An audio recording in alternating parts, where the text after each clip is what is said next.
Welcome to part 3 of the Sylenth Masterclass video tutorial. In part 1, we looked at this LCD section, and in part 2, we covered the gray strip here and the oscillators for both part A and part B. In this section, part 3, we're going to be discussing really the heart and soul of Sylenth. We're going to be looking at the filters. So you can tell by hearing some sounds in Sylenth that the filters were modeled or created with a lot of attention to detail by Leonard Digital. The crazy thing to me is that Sylenth only has a few filter types as low pass, band pass, and high pass, and then nothing. And we'll cover what all those mean in a second. But when you compare that to synths like Massive, Anna, or now Spire, or just a host of other synths, you get a lot more filter types. So the fact that Sylenth has been so popular for so long really says a lot about how good the filters are. So I have a sound pulled up from Future EDM.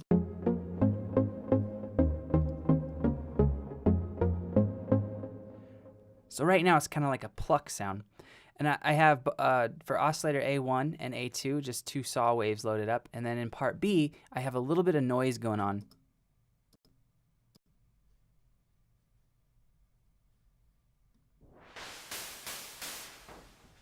Which will really only come out and be visible when I start to mess with this filter, this master filter control. But for this tutorial, for this part, for section 3, we're just going to be discussing the actual filter sections for the part A and part B. So Sylenth gives you, the first thing you'll see is this input select. You have A, B, and then nothing. So if you have it on nothing, you're not going to hear any sound. Because what's happening behind the scenes is that oscillator A1 and oscillator A2 are trying to go somewhere, and you have it off, so it's not going to create any sound. So your really only two options that you'd really ever use would be A or A and B. So A means that all the oscillators, whichever ones you're using, one or both, are being routed into filter A. And then this box right here correlates to the filter type. So right now, this straight line means there's no filter selected, so the sound's going to be different than what we just heard. That's just the straight saw waves with the effects that you hear and then the detune applied. So there's no filter going on.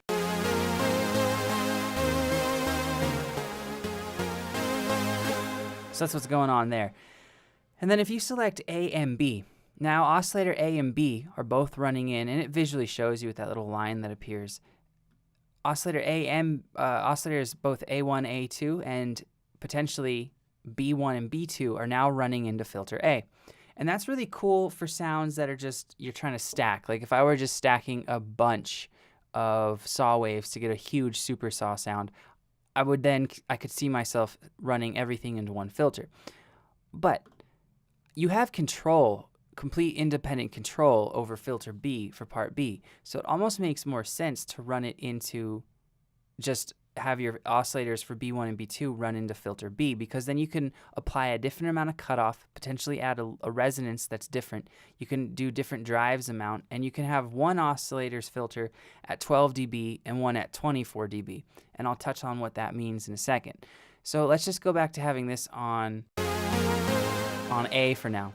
So I'm going to select the first filter type you get is called a low pass filter.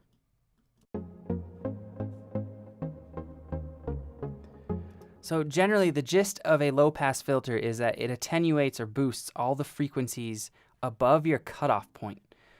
So here's my cutoff point. So it's cutting out all these frequencies. So as you turn a cutoff knob up, you're going to hear a brighter, bigger, fuller sound. And typically one with more high frequency content. So I'm going to pull up a multimeter in Logic, and I'm going to pull up this analyzer right here. And when I have the cutoff down, see how the frequencies right now are about 62 to maybe a little bit above 1K? And I'll actually pull up a EQ so you can really see what's going on. All right, so let's pull back up the multimeter. So now we have with this sound, with the cutoff set fairly low, if I turn it all the way down, we barely get any sound.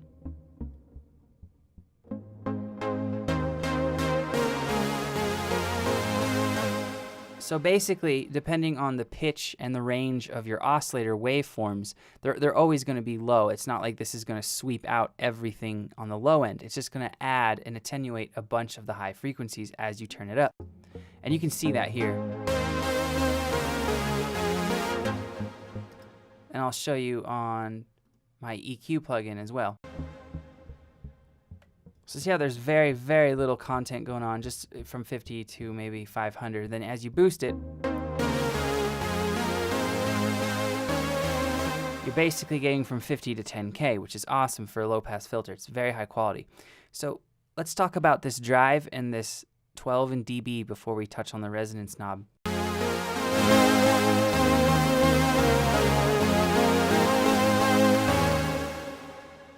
In Sylenth, the filter contains 4 filter stages, and basically there's some non-linear saturation going on, which is what creates that gooey warmness that is Sylenth filters. So if you add this drive right here, what it's doing is it's telling, so when you turn this cutoff knob, you're basically changing 4 different filters behind the scenes. But when you boost this drive, it's driving each of those filters.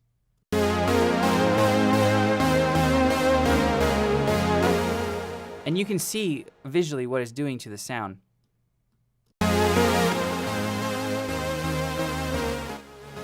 So right now the sound's going from 50 to about 5K, 10K. And if I boost this drive, I now have sound out to 20K. It's probably even extending further, but these visualizers typically only go to 20K because of human hearing. So I'm going to turn back up that sound now and turn the drive down so that the drive knob becomes very, very useful if you want to drive a bass and make it extremely warm, or a lead that needs to be absolutely huge. And of course the resonance knob will add resonance. It'll do a resonance sweep to your filter.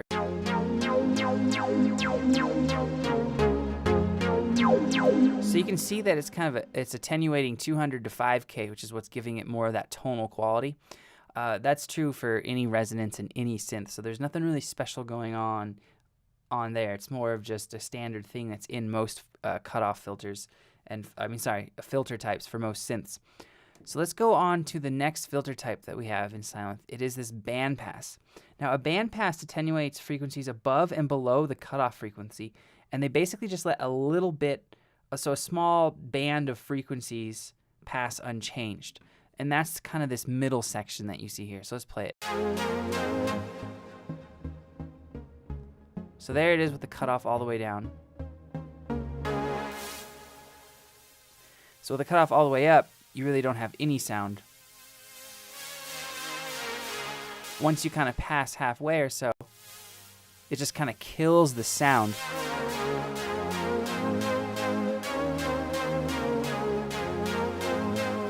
And now this, going back to, let's solo our part B real quick.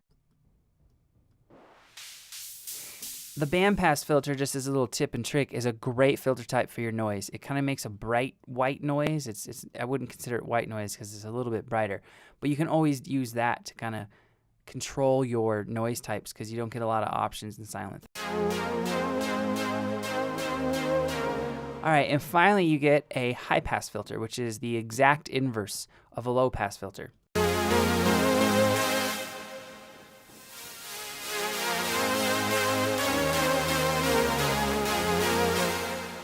So a high-pass filter attenuates and boosts any frequencies below the cutoff point.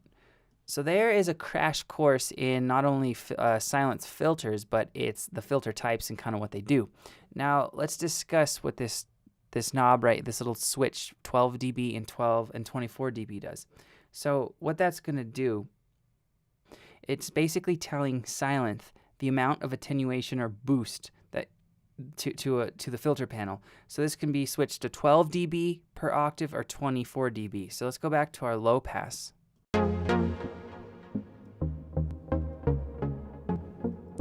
Let's turn it up past halfway.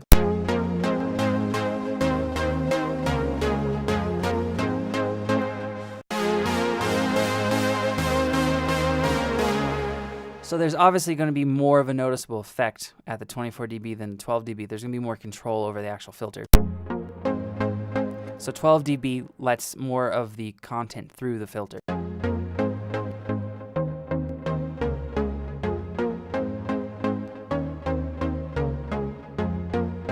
And again, this drive works a little bit differently with every filter type. So let's go to the bandpass real quick. Has a less noticeable and pronounced effect on the bandpass than it does the low pass. And on the high pass,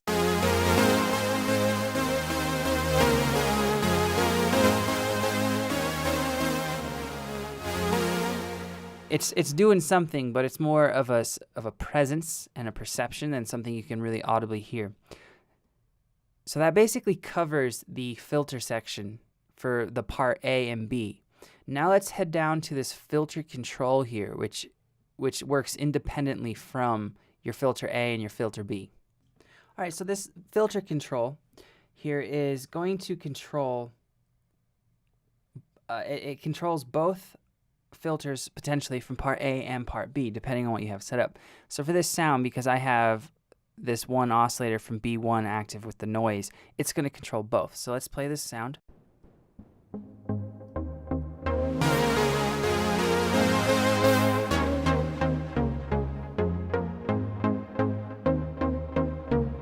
So what it's doing is it's giving you one knob to be able to control the cutoff frequency of both part A and part B, which is really nice if you're just you're using a preset or you're preset surfing and it's almost there, but it's not fitting your drop, or it needs to be bigger or smaller or more plucky. That's the easiest way to do it. Then you're not going to both part A and part B and changing cutoff values. You're just changing on one knob.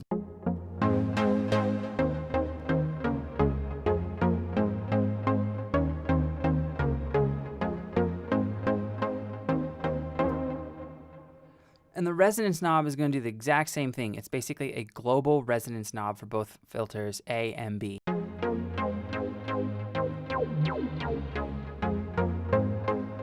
So it's going to kind of boost what's going on. So if I crank up this resonance in A, it gets crazy and that hurts the ears to really listen to, obviously. So that's why it's nice, because if I boost this cutoff and then turn that cutoff up, it's just going to be too much and it's almost a negligible effect. But it is really nice to this drives the to my ear, it drives the cutoff frequencies a little bit harder. And it just makes it that it pushes that little bit extra thickness in there, which can mean all the difference in a mix. So this key tracking knob is really awesome, and it's basically what it does is it'll link the cutoff frequencies of the filters to the pitch of the note that is being played, or you whether you're playing it on your keyboard or you have it in a MIDI scroll like I do right now. So when it's set to 0 by default, the cutoff frequency will not be affected by the notes that are being played. So if I hit a C right now,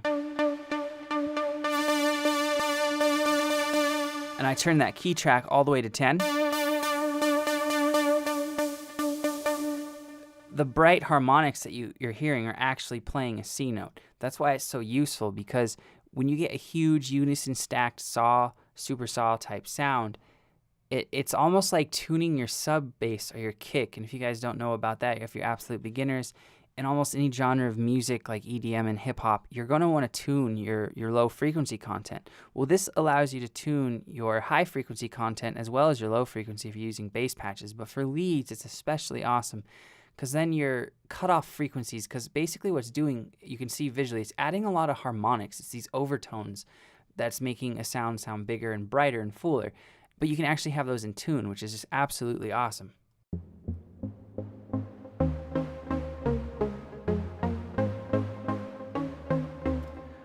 All right, and then finally, this last little knob that we have here is this warm drive, and it just toggles on and off. And the warm drive button makes the filter stages use a higher quality of saturation. So you can just turn that on, keep the cutoff, the master filter down.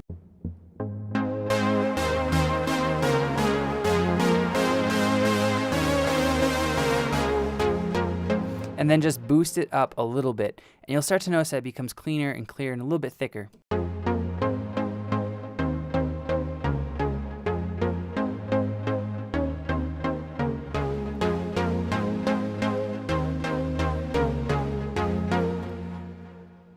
This, just as a side note, this will increase the CPU hit on your sound, but it is really, really useful if you're using a lot of polyphonic voices. So I only have 2 voices in this sound for each oscillator. So let me turn this up to 6, turn this down a little.